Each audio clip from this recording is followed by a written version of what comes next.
the state of electrification looks like in Namibia at present. Yeah. All right, sure thing. Maybe before I even get there, yes. So our conversation is now moved past whether electrification is important. We know now that it is important. It is important, yeah. Yes. But again, we just want to mention how important electrification becomes one of those foundational infrastructure that you want to have, upon which you build economic growth. Yeah. So in that sense, that topic I think is not close necessarily, but I think we do this because it's of its extreme importance. Absolutely. All right. In terms of where we at by way of numbers, we are not doing too okay, yeah? But I must also say we're not doing too bad either. Yes.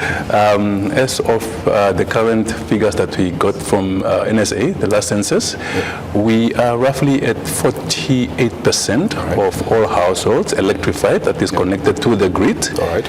And we have some 12% of the households using solar systems. So that gets our electrification rate to about 59-60% old. Oh, okay. And again, it's not the best, I think, but it's also not the worst either. Yeah. So we are somewhere in the middle. Not too bad, not too good either. And it's perhaps a better picture for the urban setting compared to the rural setting, where we still face a lot of challenges. Talk to us about that. Yes. Absolutely, absolutely.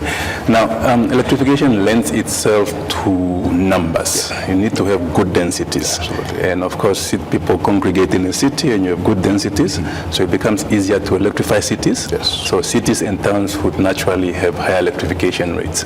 So in terms of numbers, I think they're about 70 to 80 odd percent. And again, it ranges from town to town, city to city.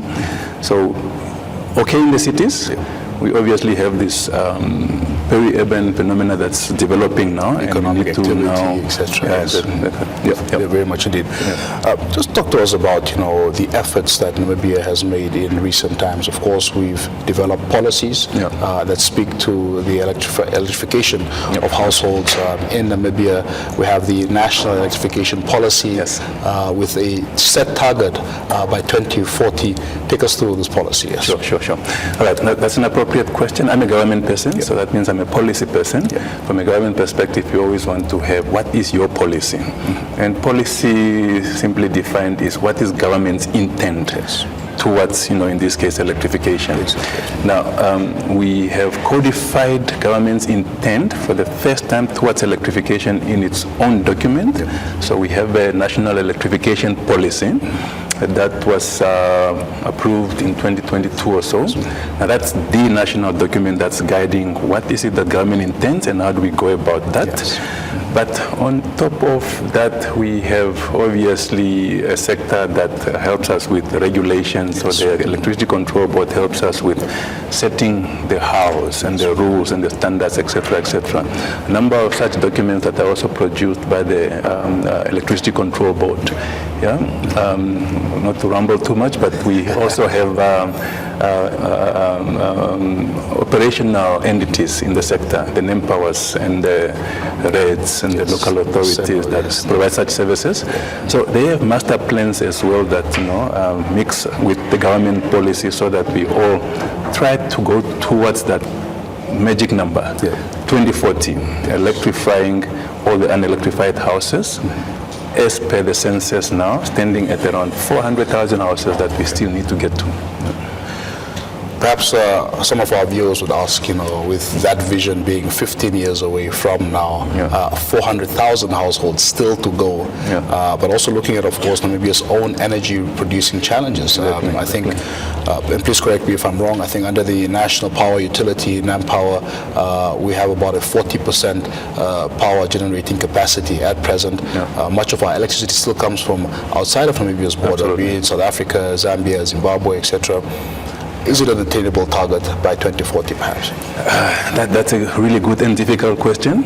I think before you electrify, and that's a big number, 400,000 households, you want to think around, do we have that energy, that electricity? And it's true, the figures run about 40% that we are able to supply ourselves. So on average, up and down obviously, we import roughly 60% of that energy. That is a challenge. That really is a challenge. It's a challenge especially because where we import it from is also not the most secure of generators. South Africa, for instance. Exactly. They're dealing with their own challenges there as well. So that's one leg of what we do as a ministry. How do we increase that figure of 40%? Ever so higher, Yes. And in that sense, we have, again, one of those, what government intends to. And it's also codified in a document, it's a policy document as well, where we want to, by 2030 or so, get that figure from 40% to 80%. And in that sense, a couple of projects are already in the pipeline. Fantastic. So the two-pronged approach was that. And then to connect to those 400,000 not necessarily connect all of them, won't go onto the grid, but just how do they get modern energy, electricity, that's what we call it. That's another strategy all on its own, and there are also some strategies or modes of how we get there. Very much. You find, the world is at a place where we speak of alternative energies, be it renewable or otherwise. Solar is a common feature as well. Talk to us about the integration of solar energy into our national grid, and perhaps how that has helped the electrification or electrifying of households. Absolutely. So solar has become a game changer in the sector. So it's, when was it, 2014? That would be 10 years ago that we got our very first grid-connected solar plant. That was a small 4.5 megawatts. Apologies for the jargon, but it's just... So if as a country, we produce roughly 700 megawatts, again, that jargon that we like using as the technical people. So the very first one was only 4.5, That was in 2014-15. Today we are talking in excess of 250, 300, if you add all of that together. So again, that has been a game changer for us. So that has increased our self-sufficiency rate, which is at 40 now, from somewhere where it was as little as 29%. Wow. And solar is also one of the cheapest modes of generating electricity. So in that sense, it's been absolutely wonderful. There are limitations to that. As we know, solar is only available during the night, and you can store it in batteries, but that technology is still very much improving. But I'm confident that it's going to come at a point where the combination of solar and batteries will give you that stable baseline, base load power that people really, really want. Fantastic. However, solar is not just for generating and putting into the grid. You asked earlier about the urban-rural situation in terms of electrification. Whereas for urban, I think it makes sense to connect everybody to the grid. There are those people that are really remote, very far off from the grid. Hard to reach areas. Exactly. Solar gives you that flexibility. It can be scaled to a household. So many of those households that we otherwise could not reach with the grid now have this real potential to also get modern energy, modern electricity, using this technology as well. Absolutely. Sorry to jump to the future, but key words right now on the tip of many Namibian tongues is, of course, green hydrogen, and the very exciting notion thereof and potential thereof. Just perhaps from a Ministry of Industries, Mines and Energy perspective, just talk to us about how green hydrogen fits into our broader picture for the future as far as electrification in Namibia is concerned. Yeah, absolutely. Green hydrogen is, we call it green now because it's obviously produced from clean energy, hence it becomes green. But what you get from that whole process is hydrogen, which is just a gas that has got very wonderful other applications. It's used already in the world. Yes. So Namibia is now trying to get into that market. Absolutely. But as you know, with the decarbonization and going clean agenda, global agenda, we now are in a position where we can tap into that, yeah? Very much, yes. Where we can go to markets where they are really conscious about how clean is the energy that you are using. And Namibia stands a really, really good chance because we have some of the best renewable resources. We have wind resource and all of that. Water, So from how it helps in terms of generation and electrification, so you obviously need lots and lots of generation capacity to produce your hydrogen. We can tap into that energy. Green hydrogen will bring revenues to the country. Yes. And electrification right now needs lots of diversified funds, yeah? So that can also then help in extending the electrification and services to households, etc. Yeah. Looking at the export potential of it as well, yes. Oh yeah. No, I'm of course limiting myself to energy, but foreign currency, the export, the jobs, the spin-offs are huge. Very much. So as a ministry, obviously, we're supporting that. We have the Green Hydrogen Office, headed by Mr. Nyupe. Yes. So they're doing an excellent job there, and we can just hope them all the best and that they succeed in this. You actually spoke about the world moving into cleaner alternative energies, but here's interestingly about Namibia is that we have a mixed energy approach. The government is on record as well saying that nuclear energy is a potential source that we are looking at as well. Perhaps just give us your take, your 2 cents on this mixed energy approach and how beneficial it could be instead of trying to focus on one particular source of energy. No, and energy becomes like, what is it? Or what can you compare to investment? Yeah. So you need a portfolio to reduce that risk. Yes. Now, you want to not just rely on the one resource that you have. Solar is good, wind is good, it's got limitations. If it's not there, then you struggle. Exactly. Of course, coal, which we don't necessarily have now, that's good, it gives you proper stable power, but of course it's got these greenhouse gas emissions and what it does to the environment. So what we are blessed with as a country, we've got lots of uranium. We are actually number 3, 4, 5 producer of uranium, in the world. Yes. In the world, absolutely. We export most of that. Now, of course, that can get you nuclear power, Absolutely, yes. And it's got issues, obviously, but once it's matured, it's developed, or you have your station, it ultimately becomes the cheapest source of electricity over the long run, because you can put that thing up, you amortize it, you pay it off in a few years, and then after 20, 30 years, the lifespan. Absolutely very, very affordable power. Absolutely. So the president is on record and he's given us our charge. Let's look into that. Absolutely. So there are steps going on now. And again, the challenges that I mentioned are, of course, uranium can be used to create dirty bombs, etc., etc. So we have to non-proliferation, and there's the debt that comes with it. There's the funding that is required for that. And the one thing is you need lots of demand. You can't put that up and just supply Namibia. Namibia's demand is much too small for such a big plant, so we need to talk to the neighbors and who are also energy hungry. So the signs look good for us, but there's still steps, lots of work that need to go into there before we can actually come to a point where we have our nuclear power plant. But the ambition is there. Fantastic.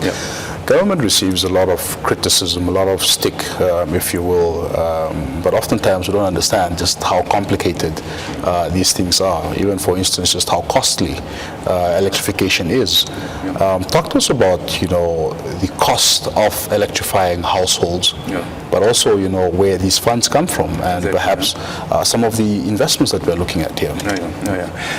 No, that's also another one good question again, and maybe to just give you context, in 2011 when the last census was done, before the latest one now, we were at some 42% of the households connected to the grid. Come 10 years later, we are at 48% odd. So that means there was a jump of 6% only. That talks to how expensive that endeavor is. Now again, like I said, if you're within a city urban setup, that's easy, and we are connecting those relatively fast. That's the jump from 6%. But to connect households in a city setup still cost per household, depending on where you are. The cheapest is probably in the city of Windhoek, where it's 20,000 to connect just one household. Yes. As you get out of the city and it gets more and more remote, people here in the north can attest to that. You sometimes need to get the loan, or you have to put down some 200,000 or so. Absolutely. Not too many households can afford that, and that's what is the issue in terms of electrification. Where do we get that funding? In light of all the other needs the country has, there's water that needs to be provided for. I mean, we had statistics of hunger in the country, education, health, etc., etc. So we want to be as optimal with the usage of government funding and take care of the basics, and within that also get electrification. So the funding is primarily government that is providing for this now, but we're working with quite a number of partners. We are in Ongwediva now, where NORAD is the distributor. So they are doing quite a lot as well in trying to connect. Local authorities chip in, but we're working with developmental partners, partners such as the World Bank, African Development Bank, KfW, the likes. They've also chipped in recently due to government pronouncing itself in terms of what it wants to do. Fantastic. So, yeah. What we often hear when it comes to the issues of electricity is the debt issue, be it from local authorities, owning the national power utility, distributors struggling to, of course, get those funds as well. Talk to us about the kind of bearing that debt has on our electrification efforts, perhaps the negative bearing that has here. No, electricity costs money, not just to connect the people, obviously to also generate it, and all of that money right now comes from the end user paying for those services.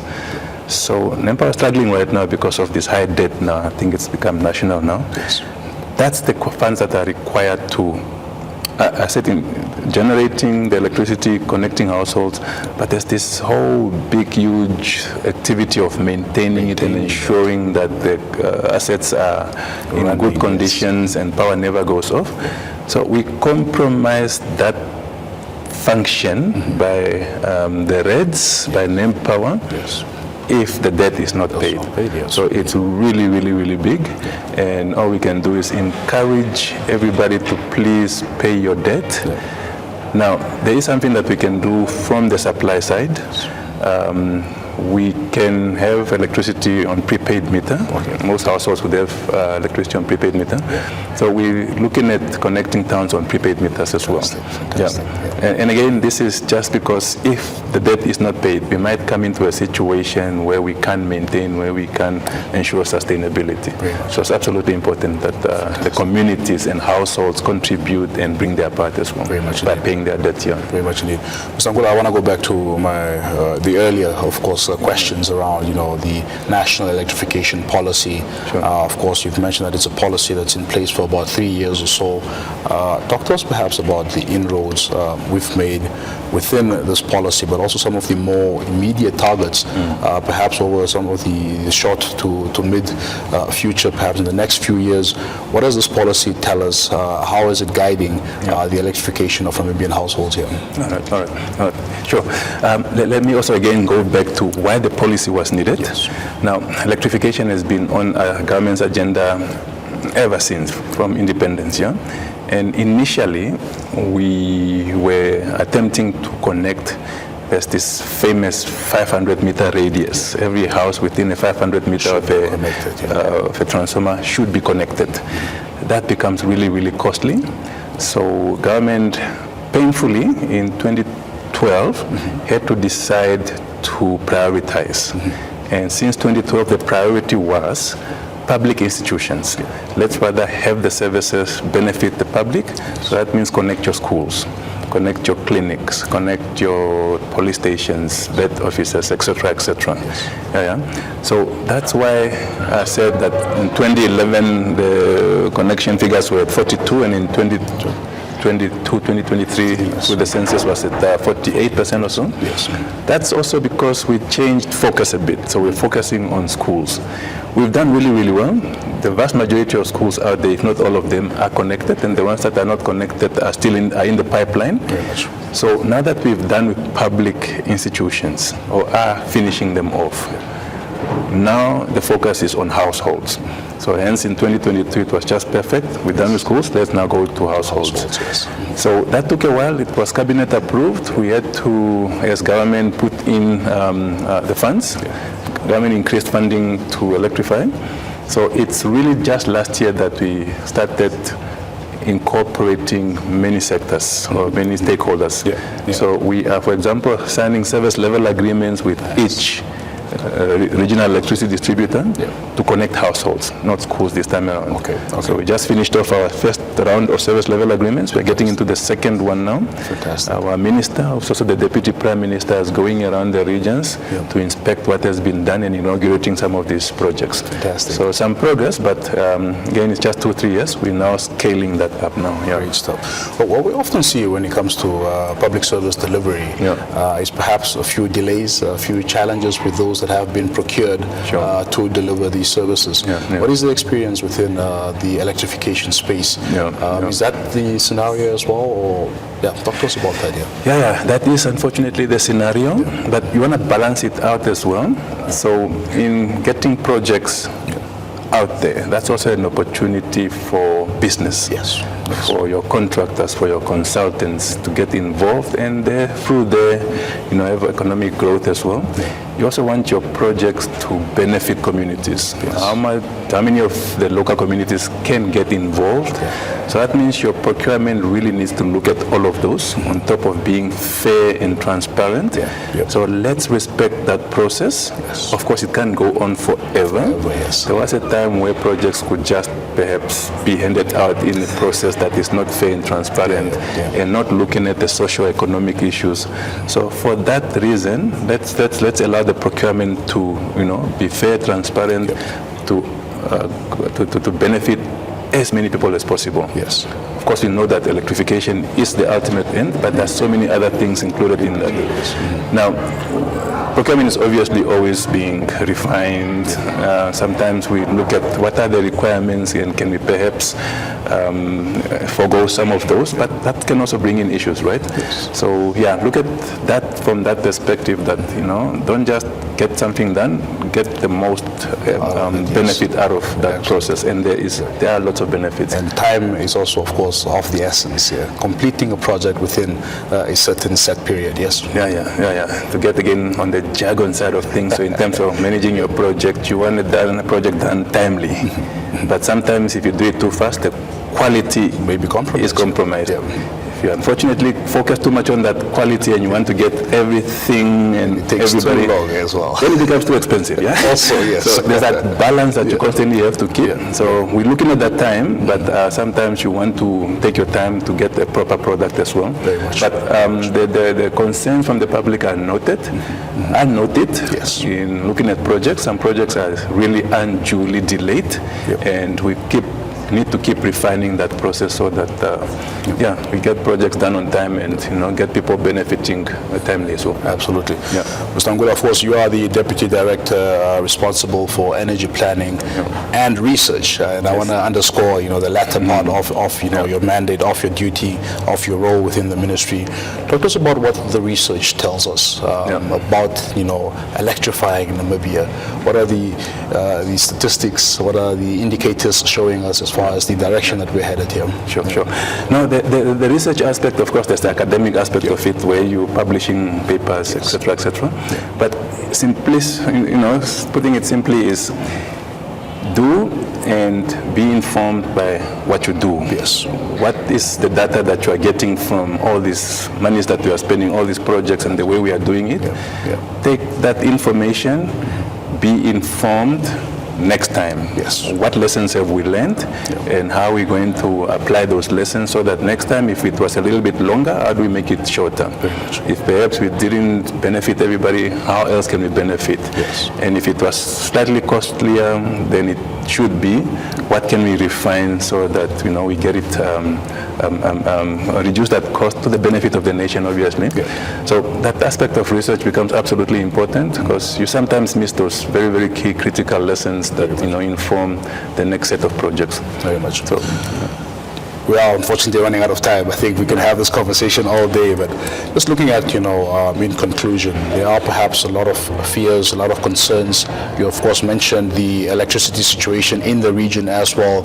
You look at the state of electricity in Zambia, look at the state of electricity in South Africa, which are also suppliers to Namibia. And, of course, we saw that story from last year. I think the Afrobarometer published a report as well. Just as far as, giving a word of comfort to Namibians that we are not going to be having any electricity cuts very soon, like we've seen in other countries, for instance. How secure are we right now as far as our national grid is concerned?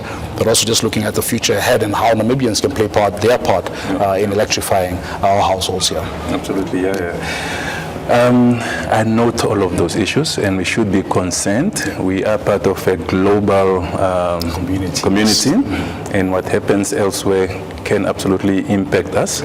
So we can't say we are isolated from all of those things. So we're constantly monitoring that. We have relations with our neighbors, and we're looking at how we can also help them. At the moment, though, and historically, we've done really, really good. It starts with policy, obviously. We've made a policy decision, when was it, some years back, that we will not experience load shedding.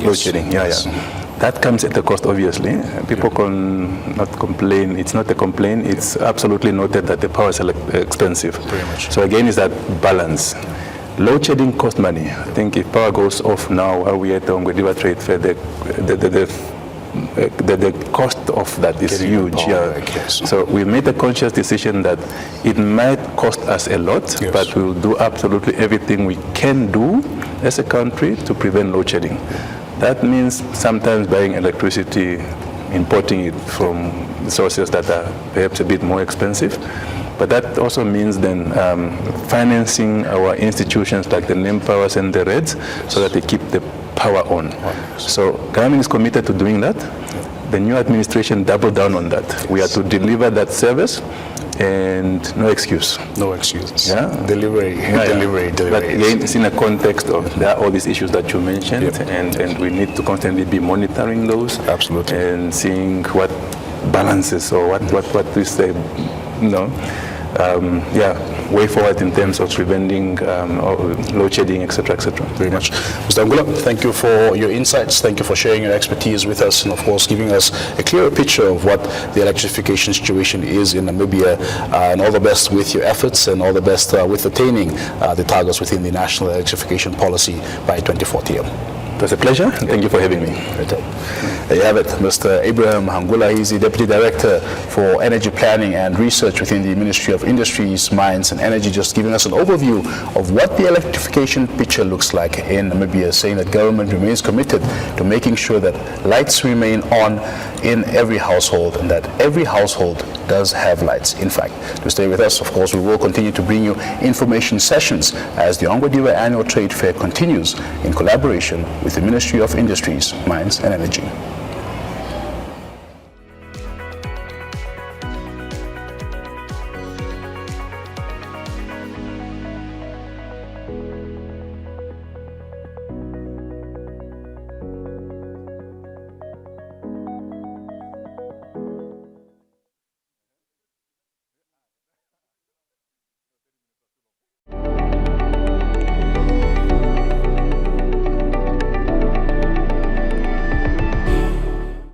It's a big deal with big brands at Hi-Fi Corp. Get the Apple MacBook Air 13 laptop for only $13,999, save $1,000. Or this Defy 3 to 3 liter metallic fridge freezer for only $7,699, save $1,000. Or this Skyward 55-inch UHD Google TV for only $6,999.